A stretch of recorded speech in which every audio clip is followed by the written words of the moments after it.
ओम शांति।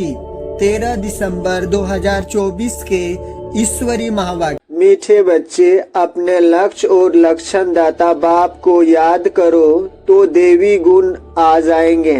किसी को दुख देना, ग्लानि करना, यह सब आसुरी लक्षण हैं। प्रश्न: बाप का तुम बच्चों से बहुत ऊंचा प्यार है, उसकी निशानी क्या है? उत्तर: बाप की जो मीठी मीठी शिक्षाएं मिलती हैं, यह शिक्षाएं देना ही उसके ऊंचे प्यार की निशानी है। बाप की पहली शिक्षा है, मीठे बच्चे, श्रीमत के बगैर कोई उल्टा सुल्टा काम नहीं करना। दूसरा, तुम स्टूडेंट हो, तुम्हें अपने हाथ में कभी भी लौ नहीं उठाना है। तुम अपने मुख से सदैव रत्न निकालो, पत्थर नहीं। ओम शांति। बाप बेट बच्चों को समझाते हैं, अब इनको लक्ष्मी नारायण तो अच्छी रीति देखते हो, यह है एम ऑब्जेक्ट, अर्थात तुम इस घराने के थे। कितना रात दिन का फर्क है, इसलिए घड़ी घड़ी इनको देखना है। हमको ऐसा बनना है। इन्हों की महिमा तो अच्छी रीति जानते हो, यह पॉकेट में रखने से ही खुशी रहेगी। अंदर में दुविधा जो रहती है, वह नहीं रहनी चाहिए। इनको देह अभिमान कहा जाता है। देह अभिमान को इन लक्ष्मी नारायण को देखेंगे तो समझेंगे हम ऐसे बन रहे हैं, तो जरूर इनको देखना पड़े। बाप समझाते हैं, तुमको ऐसा बनना है, मध्यजीत भव। इनको देखो, याद करो, दृष्टांत बनाते हैं ना। उसने सोचा मैं भैंस हूँ, तो वह अपने को भैंस ही समझने लगा। तुम जानते हो, यह हमारा एम ऑब्जेक्ट है, यह बनने का है। कैसे बनेंगे? बाप की याद से। हर एक अपने से पूछो, बरोबर हम इनको देख बाप को याद कर रहे हैं? यह तो समझते हो कि बाबा हमको देवता बनाते हैं। जितना हो सके याद करना चाहिए। यह तो बाप कहते हैं कि निरंतर याद रह नहीं सकती, परंतु पुरुषार्थ करना है। भल गृहस्थी व्यवहार का कार्य करते हुए इनको लक्ष्मी नारायण को याद करेंगे तो बाप जरूर याद आएगा। बाप को याद करेंगे तो यह जरूर याद पड़ेगा। हमको ऐसा बनना है। यही सारा दिन धून लगी रहे तो फिर एक दो की ग्लानि कभी नहीं करेंगे। यह ऐसा है, फलाना ऐसा है। जो इन बातों में लग जाते हैं, वह उच्च पद पा नहीं सकेंगे, ऐसे ही रह जाते हैं। कितना सहज करके समझाया जाता है। इनको याद करो, बाप को याद करो तो तुम यह बन ही जाएंगे। यहाँ तो तुम सामने बैठे हो। सभी के घर में यह लक्ष्मी नारायण का चित्र जरूर होना चाहिए। कितना एक्यूरेट चित्र है। इनको याद करेंगे तो बाबा याद आएगा। सारा दिन और बातों के बदले यही सुनाते रहो, फलाना ऐसा है, यह है। किसकी निंदा करना, इसको दुविधा कहा जाता है। तुम्हें अपनी देवी बुद्धि बनना है। किसको दुख देना, ग्लानि करना, चंचलता करना, यह स्वभाव नहीं होना चाहिए। इसमें तो आधा कल्प रहे हो। अभी तुम बच्चों को कितनी मीठी शिक्षा मिलती है। इनसे उच्च प्यार दूसरा कोई होता नहीं। कोई भी उल्टा सुल्टा काम श्रीमत बगैर नहीं करना चाहिए। बाप ध्यान के लिए भी डायरेक्शन देते हैं। सिर्फ भोग लगाकर आओ।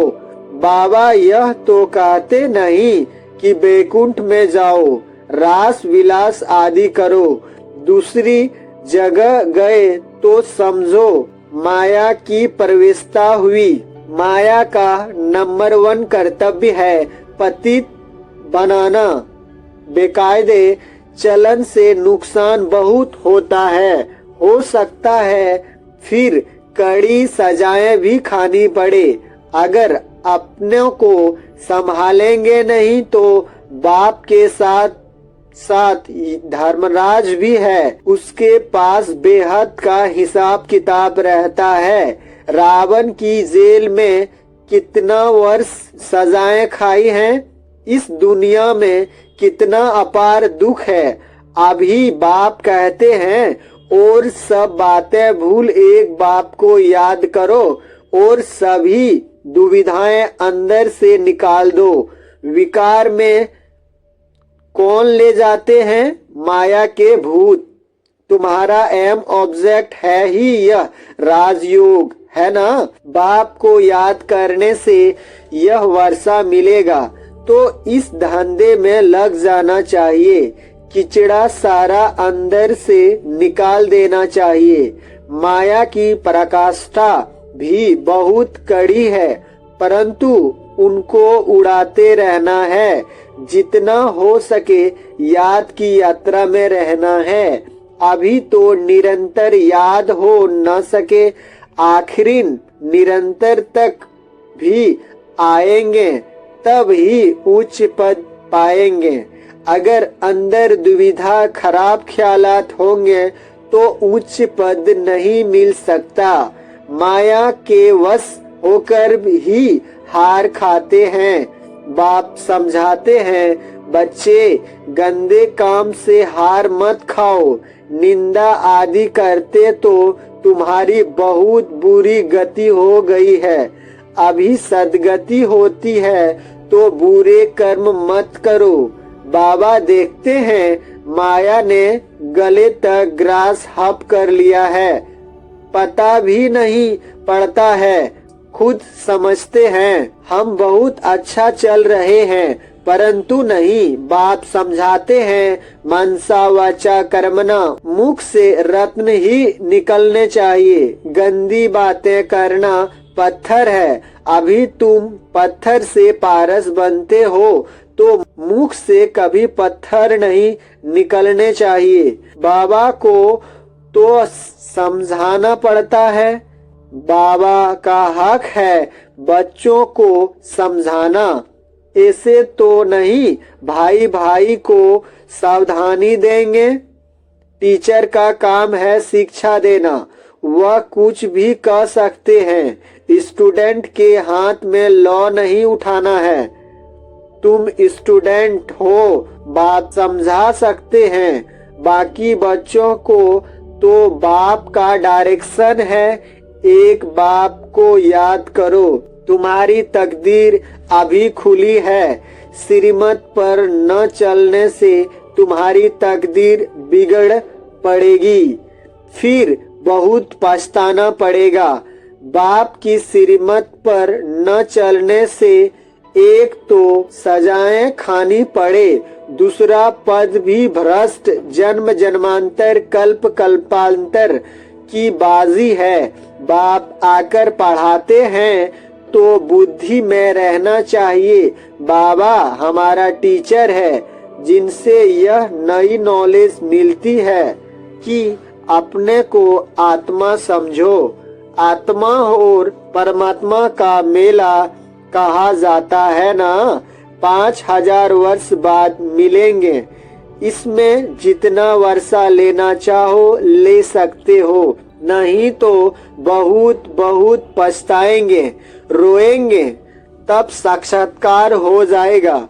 स्कूल में बच्चे ट्रांसफर होते हैं तो पिछाड़ी में बैठने वालों को सभी देखते हैं। यहाँ तो ट्रांसफर होते हैं, तुम जानते हो। यहाँ शरीर छोड़कर फिर जाएंगे सतयुग में, प्रिंस के कॉलेज में भाषा सीखेंगे। वहाँ की भाषा तो सभी को पढ़नी पड़ती है। मदर लैंग्वेज बहुतों में पूरा ज्ञान नहीं है, फिर पढ़ते भी नहीं है। रेगुलर 1-2 बार मिस किया तो आदत पड़ जाती है मिस करने की। संग है माया के मुरीदों का। शिव बाबा के मुरीद थोड़े हैं, बाकी सब है माया के मुरीद। तुम शिव बाबा के मुरीद बनते हो तो माया सहन नहीं कर सकती है, इसलिए संभाल बहुत करनी चाहिए। छी छी गंदे मनुष्य से बड़ी संभाल रखनी है। हंस और बगुले है ना, बाबा ने रात को भी शिक्षा दी है। सारा दिन कोई न कोई की निंदा करना, परिचिंतन करना, इनको कोई देवी गुण नहीं कहा जाता है। देवताएं ऐसा काम नहीं करते हैं। बाप कहते हैं बाप और वर्षों को याद करो, फिर भी निंदा करते रहते हैं। निंदा तो जन्म जन्मांतर करते आए हो।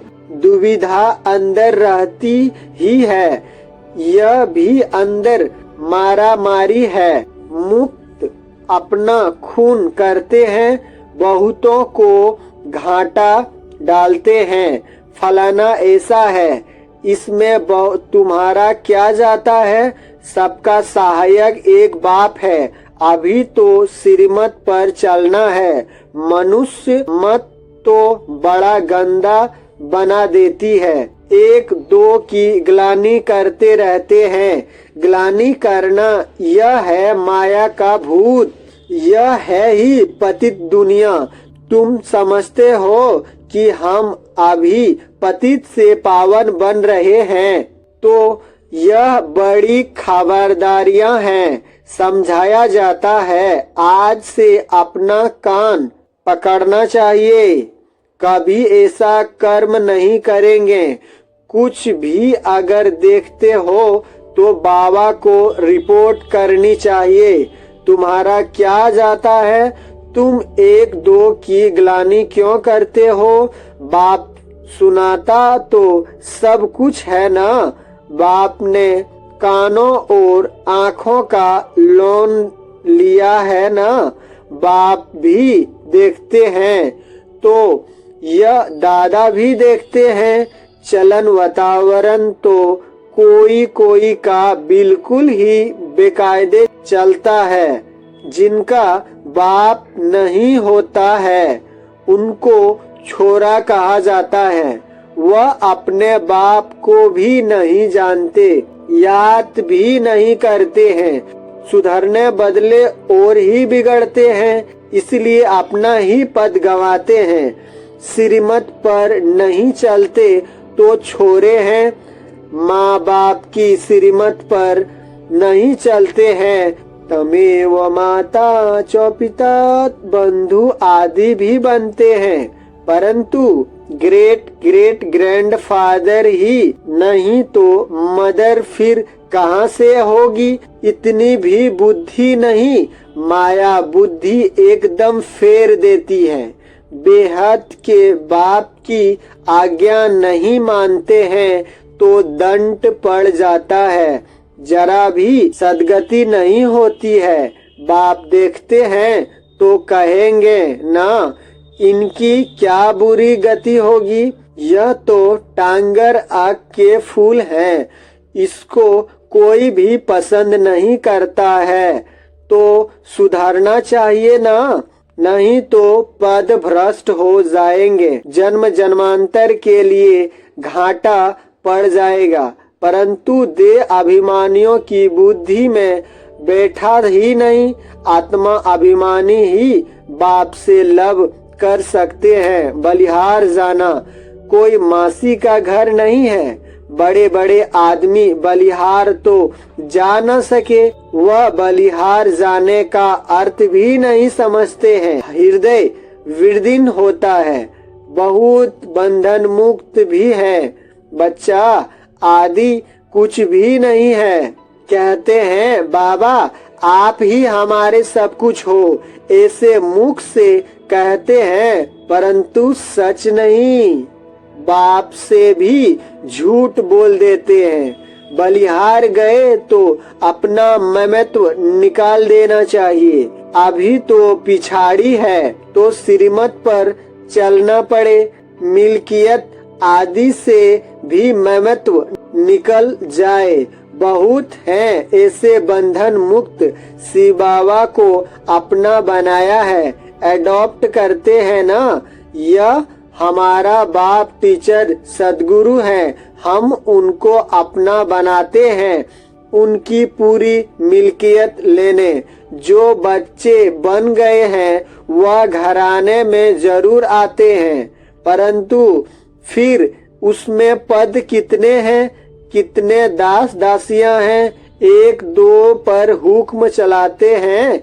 दासियों में भी नंबरवार बनते हैं। रॉयल घराने में बाहर से दास दासियां तो नहीं आएंगे ना। जो बाप के बने हैं उनको बनना है। ऐसे ऐसे बच्चे हैं, इनमें पाई का भी अक्ल नहीं है। बाबा ऐसे तो कहते नहीं कि मम्मा को याद करो, वह मेरे रथ को याद करो। बाप कहते हैं मामेकम याद करो। देह के सब बंधन छोड़ अपने को आत्मा समझो। बाप समझाते हैं कि प्रीत रखनी है तो एक से रखो, तब बेड़ा पार होगा। बाप के डायरेक्शन पर चलो। मोहजीत राजा की कथा भी है ना, पहले नंबर में है। बच्चा तो मिल्कियत का मालिक बनेगा। स्त्री तो हाफ पार्टनर है। बच्चा तो फुल मालिक बन जाता है तो बुद्धि उस तरफ जाती है। बाबा को फुल मालिक बनाएंगे तो यह सब कुछ तुमको ही देंगे। लेन देन की बात ही नहीं, यह तो समझ की बात है। भल तुम सुनते हो फिर दूसरे दिन सब भूल जाता है। बुद्धि में रहेगा तो दूसरों को भी समझा सकेंगे। बाप को याद करने से तुम स्वर्ग के मालिक बनेंगे। यह तो बहुत सहज है। मुख चलाते रहो, एम ऑब्जेक्ट बताते रहो। विशाल बुद्धि तो झट समझेंगे। अंत में यह चित्र आदि ही काम आएंगे। इसमें सारा ज्ञान भरा हुआ है। लक्ष्मी नारायण और राधे कृष्ण का आपस में क्या संबंध है यह कोई नहीं जानते। लक्ष्मी नारायण तो जरूर पहले प्रिंस होंगे। वेगर टू प्रिंस हैं ना। वेगर टू किंग नहीं कहा जाता, प्रिंस के बाद ही किंग बनते हैं। यह तो बहुत ही सहज है, परंतु माया कोई को पकड़ लेती है। किसकी निंदा करना, ग्लानि करना, यह तो बहुतों की आदत है और तो कोई काम है ही नहीं। बाप को कभी याद नहीं करेंगे, एक दो की ग्लानि का धंधा ही करते हैं। यह है माया का पाठ। बाप का पाठ तो बिल्कुल ही सीधा है। पिछाड़ी में यह सन्यासी आदि जाएंगे, कहेंगे कि ज्ञान है तो इन बीके में है। कुमार कुमारियां तो पवित्र होते हैं। प्रजापिता ब्रह्मा के बच्चे हैं। हमारे में कोई खराब ख्याल भी नहीं आना चाहिए। बहुतों को अभी भी खराब ख्याल आते हैं, फिर इसकी सजा भी बहुत कड़ी है। बाप समझाते तो बहुत है। अगर कुछ चाल तुम्हारी फिर खराब देखी तो यहाँ रह नहीं सकेंगे। थोड़ी सजा भी देनी होती है। तुम लायक नहीं हो, बाप को ठगते हो, तुम बाप को याद कर नहीं सकेंगे। अवस्था सारी गिर जाती है। अवस्था गिरना ही सजा है। श्रीमत पर न चलने से अपना पद भ्रष्ट कर देते हैं। बाप के डायरेक्शन पर न चलने से और ही भूत की प्रवेशता होती है। बाबा को तो कभी कभी ख्याल आता है कहीं बहुत बड़ी कड़ी सजाएं अभी से शुरू न हो जाए। सजाएं भी बहुत गुप्त होती है ना, कहीं कड़ी पीड़ा न आए। बहुत गिरते हैं, सजा खाते हैं। बाप तो सब इशारे में समझाते रहते हैं। अपनी तकदीर की लकीर बहुत लगाते हैं, इसलिए बाप खबरदार करते रहते हैं। अभी गफलत करने का समय नहीं है, अपनों को सुधारो, अंत घड़ी आने में कोई देरी नहीं है। अच्छा, मीठे मीठे सिखलधे बच्चों प्रति माता पिता बाप दादा का याद प्यार और गुड मॉर्निंग। रूहानी बाप की रूहानी बच्चों को नमस्ते। धारणा के लिए मुख्य सार। पहला, कोई भी बेकायदे श्रीमत के विरुद्ध चलन नहीं चलनी है, स्वयं को स्वयं ही सुधारना है। छी छी गंदे मनुष्यों से अपनी संभाल करनी है। दूसरी, बंधन मुक्त है तो पूरा पूरा बलिहार जाना है, अपना ममत्व निकाल देना है। कभी भी किसी की निंदा व परिचिंतन नहीं करना है। गंदे खराब ख्यालतों से स्वयं को मुक्त रखना है। वरदान, समर्थ स्थिति का स्विच ऑन कर व्यर्थ के अंधकार को समाप्त करने वाले अव्यक्त फरिश्ता भव। जैसे स्थूल लाइट का स्विच ऑन करने से अंधकार समाप्त हो जाता है, ऐसे समर्थ स्थिति है। इस स्विच को ऑन करो तो व्यर्थ का अंधकार समाप्त हो जाएगा। एक एक व्यर्थ संकल्प को समाप्त करने की मेहनत से छूट जाएंगे।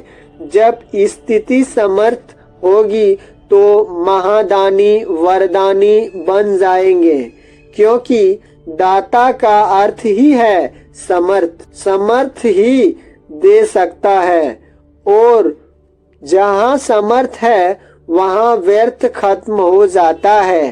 तो यही अव्यक्त फरिश्तों का श्रेष्ठ कार्य है। स्लोगन, सत्यता के आधार से सर्व आत्माओं के दिल की दुआएं प्राप्त करने वाले ही भाग्यवान आत्मा है। ओम शांति।